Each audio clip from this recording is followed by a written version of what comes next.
Okay, thanks for coming to hear our talk on money, faith and development, presented by Andy Hunter, who is a senior economic development advisor at World Vision. Good memory. Yes. How long have you been working at World Vision? This is coming up to 5 years. Yeah. And we heard you were almost going to be in South Sudan today. Can you tell us about Yes, I ended up not going, and I've cancelled on Ben a couple of times. So sorry to the group. He's good at booking things 9 months in advance. The trip will come up and I say, sorry, I can't not go to the trip for the 1 hour. Yeah. And it almost happened again this week, but it's Okay. not, don't believe it. Okay, take it away. We'll give you a warm-up. Okay. Oh, thanks. And can you just how did you do that?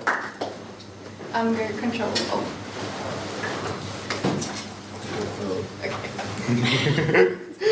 You're the tech. I don't know what it's called. Oh, command tablets. Oh, command tab. Yeah, that's one. So my contention that I think Ben, I sort of did some presentation, something a little bit similar to this at an event called For Your Consideration that Ben and I go to with some guys in Moonee Ponds. They've tried to create like TEDx for faith topics, I suppose. It's been a really good idea. Last 3 or so years it's been running, and so I had a contention. You sort of have to have some deliverable when I wrote it, and my contention there was that money is not the root of all evil, because I was sort of thinking about that phrase that I don't know if you guys grew up in Sunday schools or youth groups and things, but hearing that topic, money is the root of all evil, or don't love money, money's a horrible thing, or money's evil. Sort of those sort of phrases I remember being banded around as a kid, and that was sort of the basis of what I was going to unpack. So I'll talk a bit about that today, but not quite as methodically, I suppose. I thought I would talk about a development model that we use called market systems development, and I'll give an example of cashews. There are cashews growing there on a cashew tree. Some people have never seen cashews before. The nut is inside there and the fruit is at the top. You can also eat the fruit, but usually we throw it away. And then I want to talk about money and evil, and sort of contend that actually money is not really all that evil. Actually suggest that money is important, and then just talk a little bit about God and money. So for me, Ben just sort of mentioned I'm working for World Vision. It's an economic development team, so it's our role it was our role actually when Diana volunteered for our team about 5-6 years ago, the year before I came, it must have been. It was our role at the time to, all the child sponsorship model. Does anyone sponsor a child? Us or some other organisation?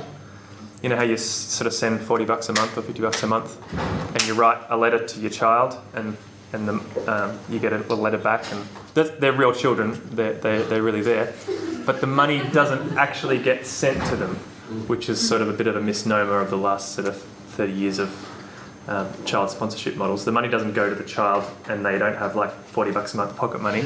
The money goes to an area development program, which sort of has a $300,000-$400,000 budget, reaching a few thousand households, and that area development program invests the money in health, education, community development activities, and hopefully more and more economic development activities. So my team was responsible for creating economic development sort of implementation models. So if these area programs with the sponsored children in them wanted to help farmers, we had a model that worked with farming communities. If they wanted to help small business owners, we had that, and microfinance and a few others that you're probably aware of. So that's what my team did do. More recently, we spend more time on grants. So we sort of chase competitive grants with DFAD and DFID and the different multilateral institutions around the world. So it's my team's job to provide sort of quality assurance to that. And so I'll talk you through one example, and depending on how interested you are, I can go into more or less detail on it. So this cashew model I wanted to start with, we received some DFAT funding. The larger facility, it's a bigger one managed by a big engineering company called Palladium, They were given about $86 million to try and create a certain deliverable of impact in Indonesian NTT province, Nusa Tenggara Timur, out on the far eastern side. So we got a little bit of that money, and it was our job to work with cashew farmers as one of the subsectors in the initiative. So there's about 270,000 cashew farmers in NTT province, and the analysis that we did, we realised that cashew farmers were being plagued by pests and disease, and they weren't really applying inputs that would improve their productivity, like fertilisers and organic and synthetic fertilisers. So it was our contention that if farmers did apply fertilisers in a more standardised manner, and if they did have access to plant protection services, then they would be able to double their yields. So their yield would increase and they would be protected from pest and disease. The average farmer at the time that we did the analysis would produce about 233 kilograms of cashews a year. They get about 81 cents per kilogram, which you can imagine is a lot cheaper than what they are at Woolies. So someone's getting the margin. It wasn't the farmers.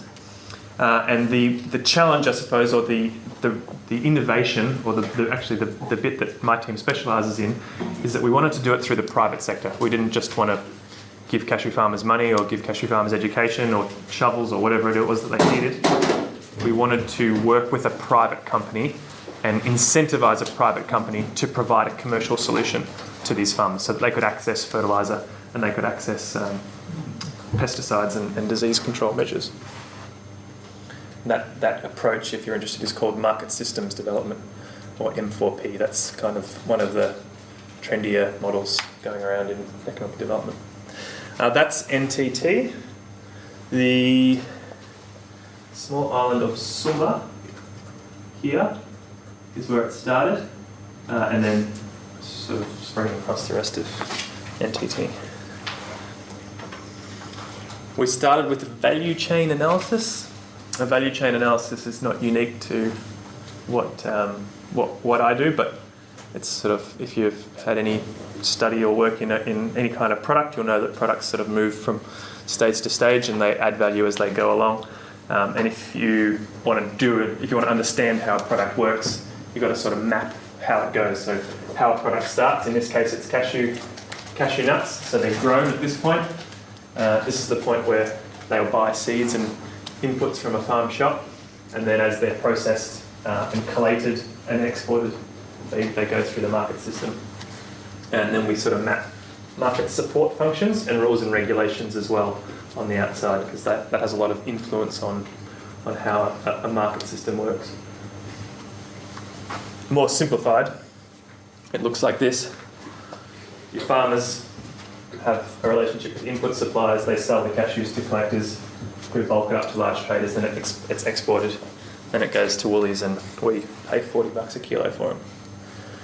So the problem that we identified, that I was explaining about the lack of farmers purchasing inputs, is at this juncture. Farmers are not buying inputs from suppliers, and there was a few reasons why. One of them was that they were just too expensive, but also probably the larger reason was that farmers didn't realise that if they invested in inputs, if they hadn't actually budgeted, if they invest in inputs, they will increase their net return. So they had to make a small amount of input to double their yield, and so their overall profit would increase.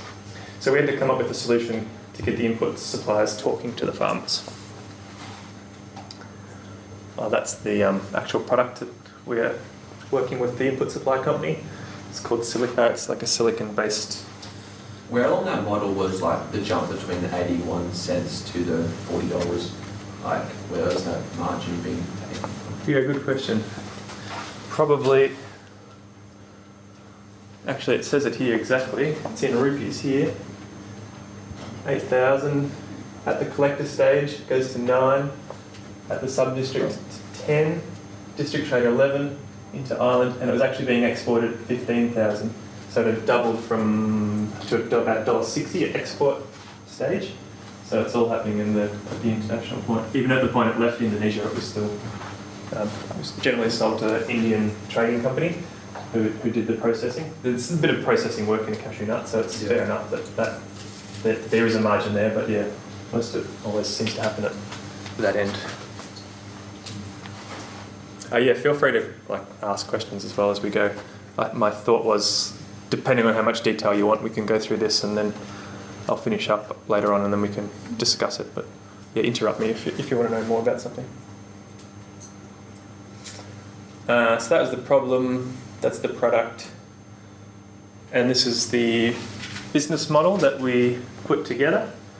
So this is, I'm summarising a 9-month process, but we found an input supply company called Sintakaya, PP Sintakaya, and we knew that farmers would generally sell their cashews to a cashew collector. And what we realised is that if farmers were to purchase inputs, they would double their production, which means the cashew collectors would double the amount of product they could purchase, which means their total margin would be doubled as an actual number. And Sintakaya, obviously the input supplier, would be selling more product. So these were our two key stakeholders that we got talking to each other to come up with a solution whereby farmers could start using the product. And the solution was that Sintakaya would provide product to these cashew collectors, and the product has to be applied with a boom spray equipment, and it sort of costs a bit to actually buy the equipment. So there was a lot of sense in the input supply company working with a collector of cashew nuts, and then the collector of the cashew nuts would have his 30 or 40 farmers that he or she visits regularly, and that cashew collector would apply the pest and disease products to the farm on the farmer's behalf. And there was a few different arrangements. Sometimes they would pay later on, sometimes they would pay at harvest, and then in a couple of occasions we actually got a microfinance provider either in there or in there as well to cover the cost of it. But the whole idea was that instead of the normal value chain where the input supply sold to the farmer who sold to the cashew collector, we just sort of suggested that the cashew collectors might want to come back a step in the value chain. And then, of course, you need a business case to convince your partner that's a good idea. We figured out that the kind of volume that we anticipated, they'd be making an extra $87,000 in annual increased profits, just one input supplier. Each cashew collector might make an extra $2,000 per year. And there's 194 of those that we were starting with, so there's about $400,000 of value for them. And the farmers, looking at an extra $60 a year, which was going to be pretty close to double once they'd minus the 40%, once they'd minus the cost of the inputs. But by fixing the system, farmers would have a chance to, I suppose, invest in their business and invest in their farm, because all of a sudden they had access to the inputs that they needed. It's nearly finished, actually, this project. It's worked pretty well. We've got some results from, it's now called the Poverty Probability Index, and we have been able to measure some results at the end of 2016. I haven't got the end of 2017 results in yet, but we sort of broke the farmers down into groups that were just using the product, groups that were already using good agricultural practice, then plus the product, and the control group. So we just sort of did, if anyone does statistics, it's sort of like a counterfactual difference in difference matching.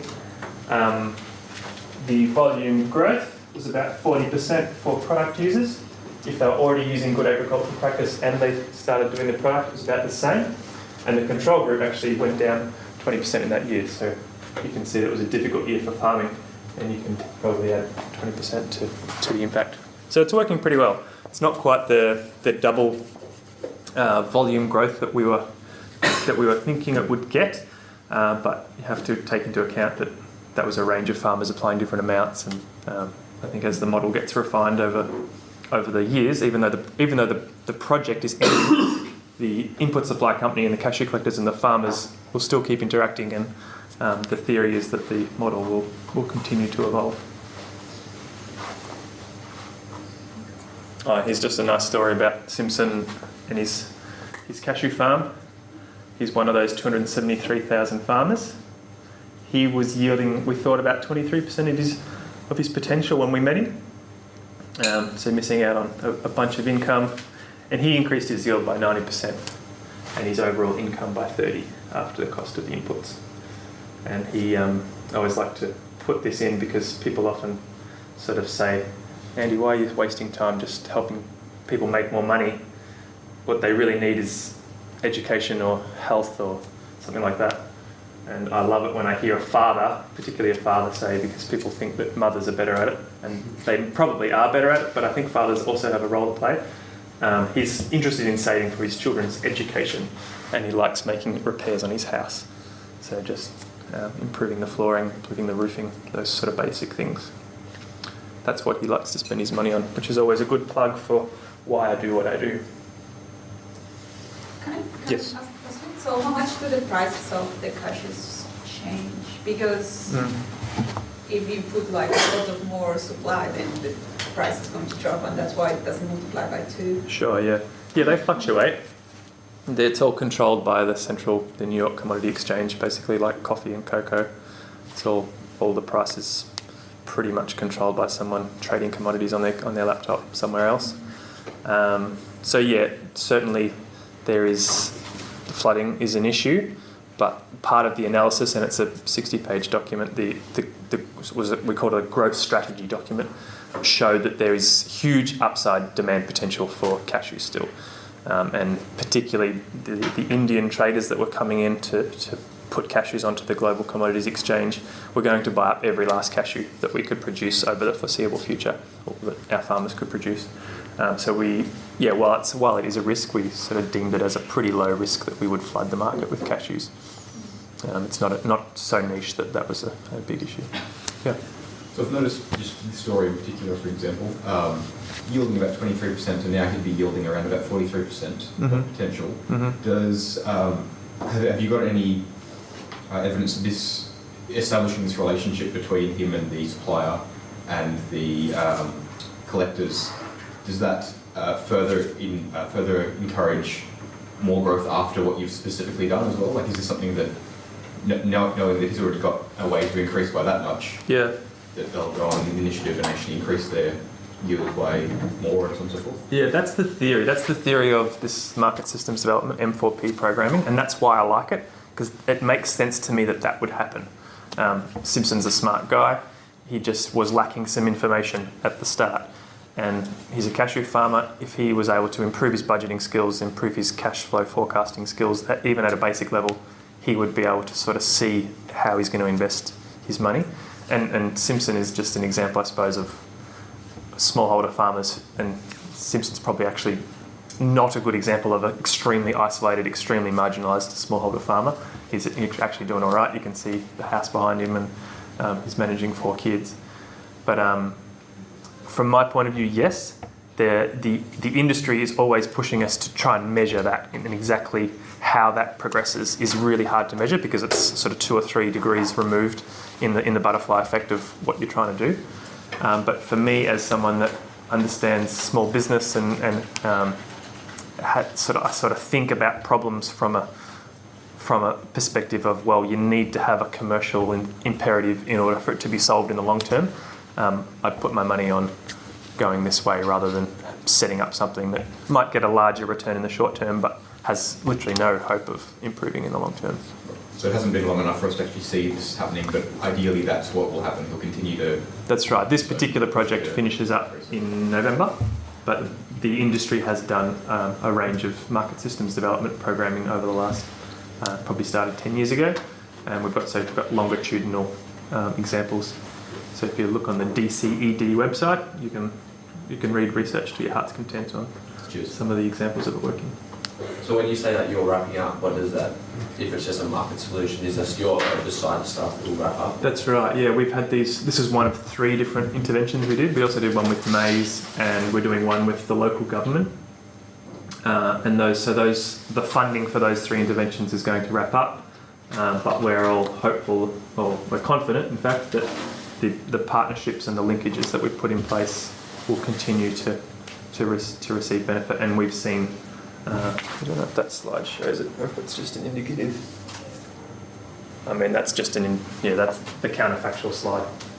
Is for illustrative purposes only, but generally you do see at some point you see a much larger uptake once you sort of get to your critical mass, because you start off, you've got to communicate with one farmer to start with, and the word spreads, and we've got a few different ways of communicating the message, but farmers are particularly prone to only ever trusting another farmer, and so rightly so, you've taken a big risk with your livelihood. You've got to see it happen, you've got to see it to believe it. So I think for most farmers, they'd be possible to see 2 cycles of having used the product and the kind of volume increases.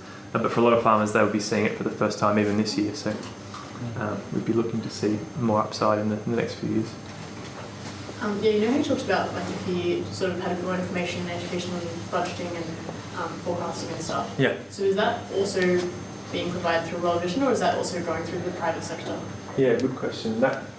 This particular methodology, there's a bit of a mixed sort of there's a mixed school of thought as to whether or not we should only work with a private partner and get them to do one particular economic development sort of intervention, as opposed to, well, we should work with a private partner, but we should also do general development activities. So in this particular project, the donor only wanted us to focus on that one thing. So we didn't do any training or education or anything like that along the side, unless it was part of that specific intervention. But we're actually moving into a phase 2 of this project now, and we have a more flexible funding source. Yeah. And we're going to program both at once, because one of the limitations of an approach like this is you have to be a bit sort of at Simeon's level to actually benefit from the project to start with. It doesn't work with the landless. It doesn't work with the most marginalised, the most vulnerable of the poor farmers. They've got to have some kind of economic capacity in order to benefit from something like this. And World Vision being an organisation that has a love for the most marginalised and the most vulnerable, we kind of have to do parallel programming to bring up some of those key things, and budgeting is one of those. Yeah. So yeah, we do have other approaches where budgeting and just general, we call it farmer capacity, productive capacity is the target. Yeah. But there is value on having this program that way, because then you are able to know that it's because of that, and not like if you put the other thing, you don't know if it's because of the business, or is it because of the education, or is it because of the training, or...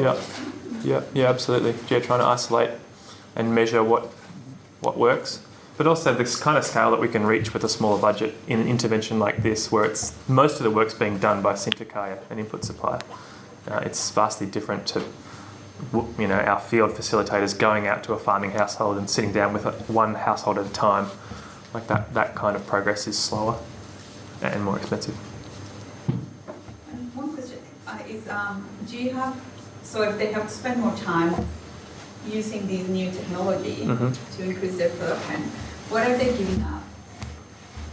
What are they what farming are they stopping not doing? Or I don't know, they were using their time in a different way. Yeah, that's a good one. One of the key measures, particularly, which I think you probably know the answer to your question before you ask it, but No. you don't really. Well, one of the key measures is about women's time, particularly, because it's often in these situations the time that women spend is like really invisible. In most of the cultures that we work in, it's women's job to do a range of almost all of the domestic duties, but then they are also invisible farmers.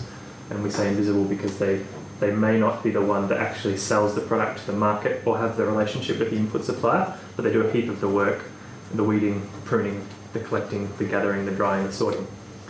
So that's an issue that we need to be really sensitive of in our unintended consequences monitoring.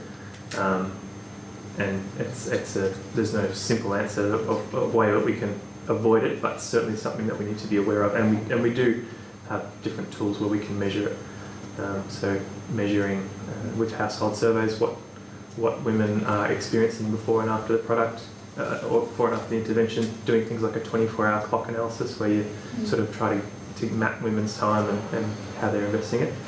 And I suppose anecdotally as well, you're trying to get statistics on that. But yeah, it's certainly something that you need to be aware of. How much on the ground stuff did you have to do to get this program going? Like, how many World Vision people did you have over there? Yeah, so it's a good question. Probably the broader answer to your question is the World Vision Indonesia office is set up in Jakarta, and it oversees a workforce of thousands of people that have different income streams or different donor funding from all over the world. This is just one of the things that I'm helping them do because we got the money from DFAT. So in this particular project, the project manager, her name is Diana, and I think she had 4 or 5 project staff under her. And unlike most projects, that was it. There was just a team of 6 of them. They had a couple of field people. They did all the work through those private partners. But generally, you'd have your field, like at the ground level, you'd have your field coordinators. So a project this big that was trying to create this kind of impact would probably have a staff of sort of 30 or 40 Indonesian staff.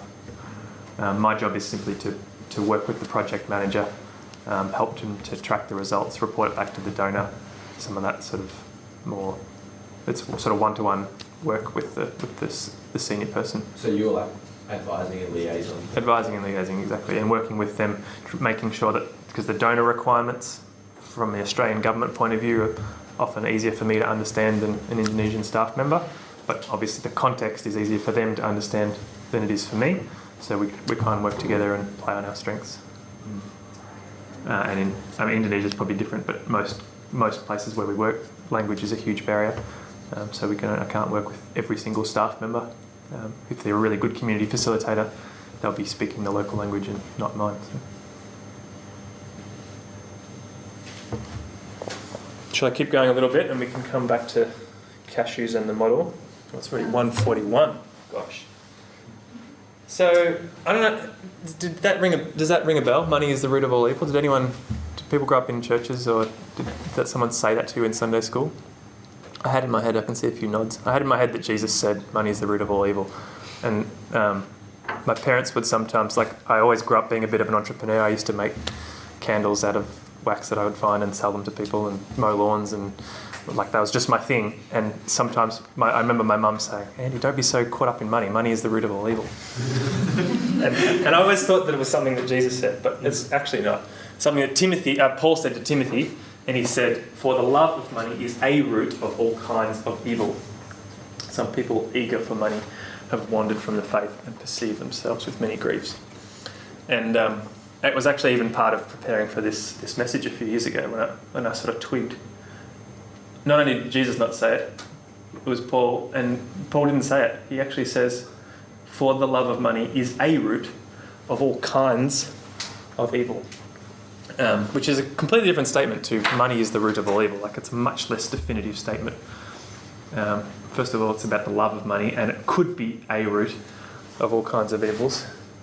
I think I had sort of the summary. I think of the gist of maybe what Paul is saying is it's possible that potentially if you love money too much, it could create evil, rather than the sort of this warning I had in my mind.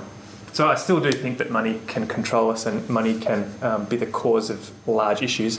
And I'll talk about that a little bit later when I suggest that you guys should get in the practice of giving your money away as often as you can. But money's also an important enabler. And for someone like Simpson, who's on $189 a year, money is the difference between life and death, and food for his kids and a roof on the house or not.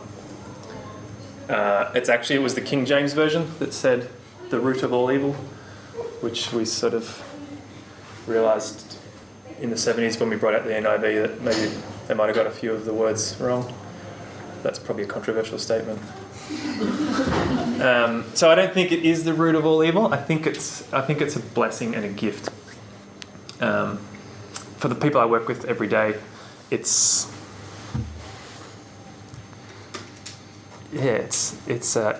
a tool that we exchange, or it's a commodity that we exchange for life-giving goods and services, and it can be a real enabler. I think it's really difficult to be happy when you are starving to death. It's really difficult to be happy when you can't afford basic things for your children. And certainly I've seen lots of people that have less money than me that are happier than me or have better approaches to life than me. But at the end of the day, we need some of it in order to get stuff done.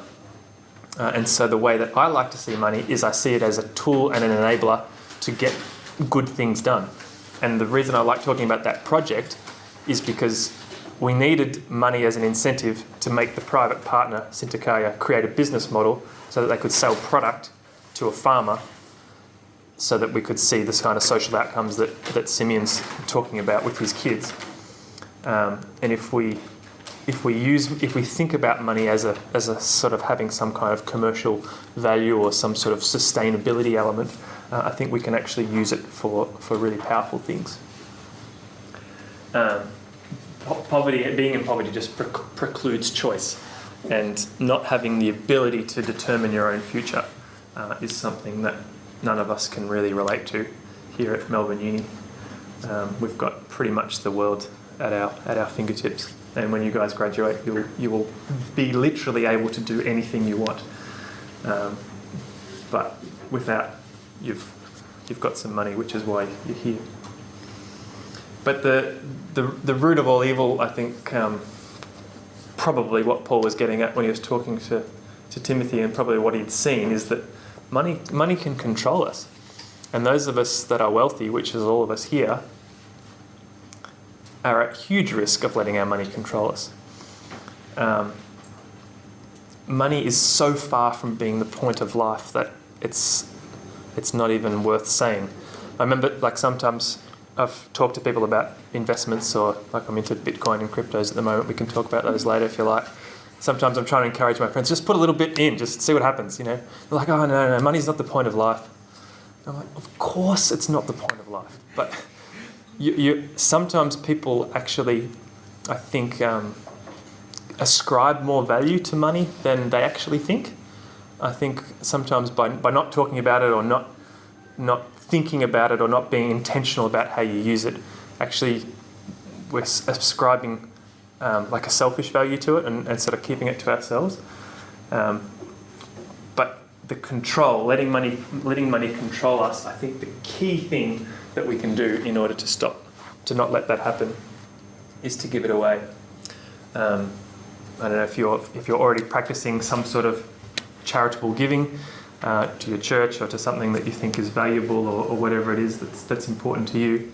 Really important to start it when you're not earning very much, when you're poor, impoverished uni students, so that when you do start earning big money, you're already in the habit, you know. And if it doesn't control you now, it won't control you when you guys are millionaires. I just wanted to point out this the Global Rich List. Has anyone ever used that? I think CARE developed it. It's globalrichlist.com. You can just go in there and you can put in your income. And you can either put in your net wealth, or you can put in your income, and it ranks you. The 7.3 billion people on Earth, it will rank you based on the statistical analysis they've done. It's probably give or take. But it will rank you as to your wealth level in the Earth. You can probably do it on your phone while I'm talking. I thought it would be pretty conservative to put 60k in there. That's probably what you guys will be looking at to start on when you finish uni. If you put in 60k per annum, it puts you in the top 0.61 of a percentile. So not the top 1%, but nearly the top half of the top 1%. And I had to do it a few times to actually believe it, but we would, at $60,000 a year, you'd become the 36 millionth richest person on Earth. So there'd be 36 million people in front of you. The rest of the Earth, which is still 7.3 billion, because if you round it up, it's still 7.3 billion, would be behind. That's what it looks like in numbers if you don't actually believe it. But you can round it back to 2.3. Or 7.3. It's just the money that we have is absolutely startling. And I think it's important for us to You remember the Occupy Wall Street stuff where people were sort of sitting in Times Square or it was, and I am the 99%. Bullshit. You're the 1%. I don't know what they were using. I think they were talking about, a certain part of the states that the rest of them, they're talking about woe is me because Trump and his mates and Buffett and those guys have most of the wealth, and it's really annoying. But if you think about it at a world scale, we are the 1%, and the 99% is the kind of people that we're talking about. So money is helpful, but get rid of it. Be generous. Don't let it control you. That is my message. Then I had a few different ways of thinking about those numbers, but don't really need to know them. Yeah. Let's talk. With that, looking at income, shouldn't you also factor in cost of living and stuff like that into it as well? Because the cost of living in Zimbabwe is going to be very different to the cost of living in Australia. Yeah, you should. So, they already have purchasing PPI, purchasing parity index, but it's also, it is true, the cost of living is different in different places. Melbourne's one of the most expensive places to live. But I sometimes argue that the cost of living here is quite high because we're trying to live like kings. If you want to eat rice and live under a bridge and drink water, it wouldn't cost you very much to live either. So I sometimes think we use that. You're right, it's more expensive to live here, and we do need to take purchasing power parity into account. But yeah, I think for the most part, I'm often surprised at how expensive it is to live. Like, I lived in Papua New Guinea for a while, and the cost of living there is, even to buy milk, is so much more expensive, or just sort of the kind of basic things that I needed were expensive. And needed is a relative term, but sometimes it's actually more astute how expensive life is if you want to live like a Westerner in these places. So yeah, you're right, but keep that in mind.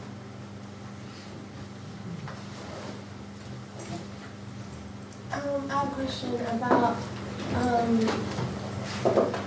World Vision. Like, in these kinds of projects, is there some kind of program that says to the people that you're helping, like, we want to help you because we're Christians? Like, especially in Indonesia, how do you kind of, like, proclaim the gospel as you're loving people? Okay. So how do we sort of balance maybe staff members' zeal for wanting to share their faith and trying to resolve poverty? How do they share their faith in these kind of projects? Yeah. World Vision, we're a faith-based organisation, so there's an underlying Christian heritage behind our organisation. But it's really complicated because, first of all, if ever you get money from DFAT, there's no proselytising can be done with that money. So it makes it really black and white. It's not something we program. We're a development organisation. We might have Christian faith, but we're a development organisation. So it's my job to do really good development work. Then on the site, and it's so important to not use money to try and convert people to a particular religion and all of those kinds of things, or exclude people based on their religious identity. But certainly Indonesian staff, if they are of a particular faith, in Indonesia they're all Christians. I'm sure that they, by living their lives in some incarnational way, which is some of the people that I work with, all of the people that I work with in these places are absolute saints. Like, they're really beautiful people. And I don't know if you can picture the model, but the staff that actually do the work in these projects are people from a local village, or people that are actually in the refugee camp, or they're locals, right? So they're known in the local community, and they might get a job with us as a volunteer or as a part-time or for a project. So they're a community member first, and they're a family member first, and then they're a development person second. And they might have access to resources or methodology or some connections through us, but the way that they want to live their life is going to be completely up to them. I think where it gets probably more complicated is a place like Indonesia, which is actually mostly a Muslim country, but World Vision internationally focuses on some of the Christian areas because they pretty much the national staff are all Christians in Indonesia, which is problematic methodology. In Afghanistan, where I work a fair bit, it's actually a much better model that I quite prefer. It's an entirely Muslim country in Afghanistan, almost statistically 100%. And so there's just, someone can't come up with the great idea of, let's only employ Christians in Afghanistan, because you literally can't. So we have a completely Muslim staff over there. And so we actually have programs that sort of work through gender-based violence issues or other sort of power dynamics at the household level. And in Christian countries like the Pacific, we use the Bible and biblical principles to try and teach that kind of development. But in Afghanistan, we use the Quran. And we actually work through shuras and mullahs and the Islamic system to talk about development and use the idea of faith-based programming in Afghanistan is actually using the relevant faith, which is the faith of the people that we're working with. So that's a different way of thinking about it too. And then I guess really I'm only ever responsible for my own behaviour and how I want to share my life with people and who I want to talk to about what I think. Besides like the bit of bias that could be like in the Indonesian team, is it also partly because a lot of Christians in Indonesia could be actually in poverty more because they're being persecuted and stuff like that? Is that that's just me taking a guess. Yeah, that might be the case in some isolated pockets of the world. I don't think I've ever seen that as a case in Indonesia. Okay. There's a little bit of there is a case of persecution happening in West Papua, where the Javanese government is trying to move Javanese nationals and trying to. There's a term for it, isn't there, where you're trying to change the ethnicity of a place. It's like that, but it's not ethnic cleansing. Anyway, that would be an example of a persecuted group, but they're not necessarily Christians. They have a little bit of Christian influence from the Papua New Guinea side. But I don't think that would sort of translate as true in most areas. But in Indonesia, if you fill out a form that you said you're a Christian, you wouldn't be promoted in the government, for example. Sure. I guess that's an example of persecution, isn't it? And NTT province is the poorest province of Indonesia, and that's largely there's a larger percentage of Christians out there. So yeah, I guess I probably don't know. You probably have to ask a broad spectrum of Indonesian Christians and Muslims at different stages, sort of sectors of society, to get a good answer. I'm probably erring on the side of saying it's less relevant because I think Christian churches in Melbourne sort of like the story. We like to talk about the persecuted church, and sure, the church might be persecuted in certain parts of the world, but often it's just people are persecuted. They're not persecuted. People aren't persecuted because they're Christians. People are persecuted because they're powerless, and the powerful are corrupt and nasty. Sometimes I think we put a bit too much emphasis on persecuted Christians when persecuted people are valuable. Going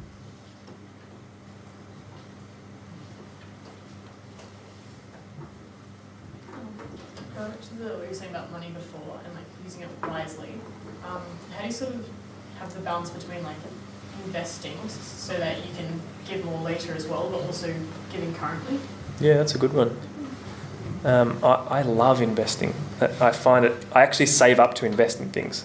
I'm saving up to buy my next lot of Cardano coins or whatever it is at the moment because I can see them going up. But I also like saving up to buy property or whatever else it is that I think is a good investment. So actually find investing exciting.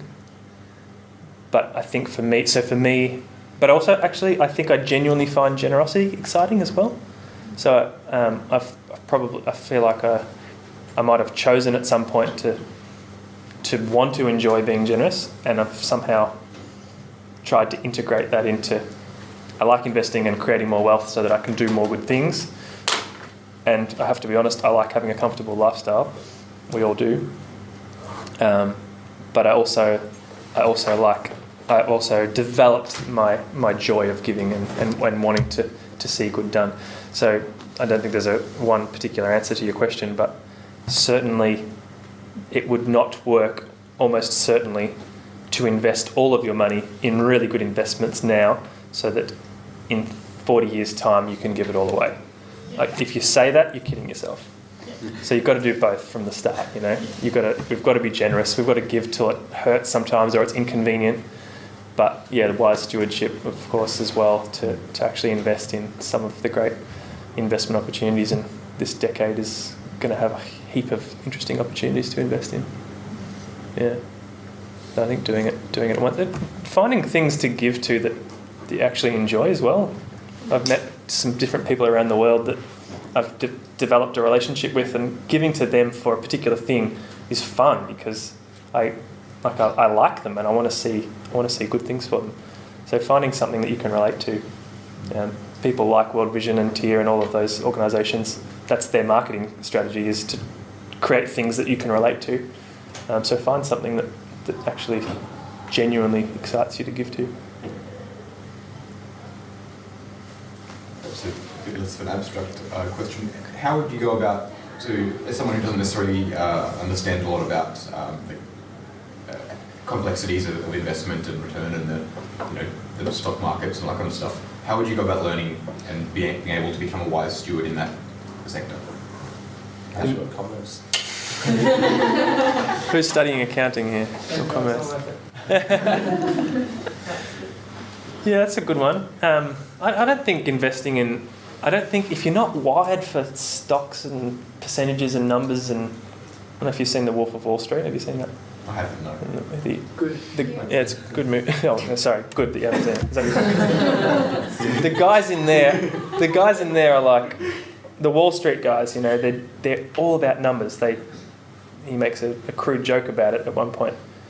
But he thinks about numbers all the time. And if I'm not statistically brilliant by any stretch, so there must be. I don't really understand what they're talking about. But every now and then I meet someone that can just do stats in their head really quickly. And so I'm not that kind of person. But I do have. I guess I've identified where my interest or my strengths are in investing. But I think find something that you're interested in. So if it doesn't really float your boat, maybe do some research, you know, and watch some YouTubes and start to do it. But find something that you can relate to. Maybe it's agriculture, maybe it's property, maybe it's something that's more interesting to you. And so from there, into it, as in, how would I go about getting involved in something like that? For me specifically, for example, I quite enjoy cryptocurrencies, very elegant mathematical systems to construct them. Okay. How would I go about getting involved in that sort of thing? In investing in cryptocurrencies specifically? Or in a more broad sense, something I'm interested in. Yeah. Is there a wise way to go about finding the information? Is there a good way to research?